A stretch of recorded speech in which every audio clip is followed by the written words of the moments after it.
Hello students, this is the second lecture of chemistry for class 10. Today we will study about chemical equations. Chemical equation is a shorthand representation of a chemical reaction using symbols and formula of substances involved in a chemical reaction. Chemical equation is actually a link between the initial substances or the reactants which react with each other and form the products. Reactants are always written on left hand side of the equation and products are always written on the right hand side of the equation. And this arrow denotes the direction of equation, the direction in which the equation takes place. This is the arrow denoting the direction of the equation. Chemical equation can be of two types. One is word equation and another is skeletal equation. When we write word equation means when we write the reactants and the products in words. For example, if I write the reaction like this, carbon reacts with oxygen and forms carbon dioxide. So when I write in words, this is the word equation, carbon plus oxygen forms carbon dioxide.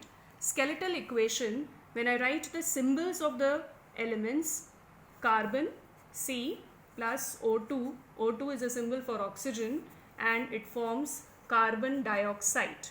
So this is the skeletal equation in which we use the symbols of the reactants and the products involved. Skeletal equations are more informative because we come to know about the number of atoms of the reactants and the products or the number of molecules of the reactants and the products involved in the reaction. An equation can also be made more informative by even writing the conditions of the reaction on the arrow. For example, if I write here one equation, nitrogen reacts with hydrogen and forms ammonia, that is NH3. Most of the students write NH4 as a formula of ammonia, but the correct formula is NH3. Ammonia is a gas. So first we mention the states of these reactants and products. When I have to write nitrogen as a gas, I write in bracket G. It denotes that this is a gas. Hydrogen is also a gas, and gases can also be shown by an upward arrow. This upward arrow shows that this is a gas. Ammonia is also a gas. Then we write the conditions of this reaction on the arrow. For example, this reaction takes place at 500 degrees Celsius. So we have mentioned the temperature here, 200 atmosphere pressure, and iron is used as a catalyst here. So all these conditions of the reaction are mentioned here in the equation itself, and we come to know about the conditions and even the states of the substances. In the last session, we have studied about one equation, that lead nitrate PbNO3 whole twice. This is the aqueous solution which we take, that is solution in water.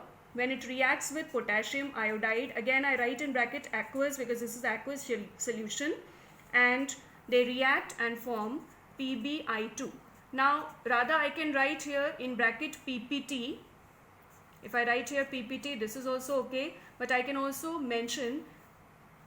show this by a downward arrow. If I draw a downward arrow, it means that this is a precipitate. Downward arrow shows that it settles down. Precipitate settles down. Plus KNO3 is formed.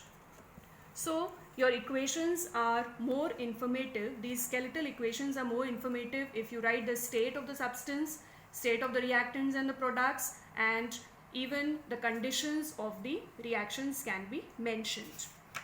Now this is assignment for all of you.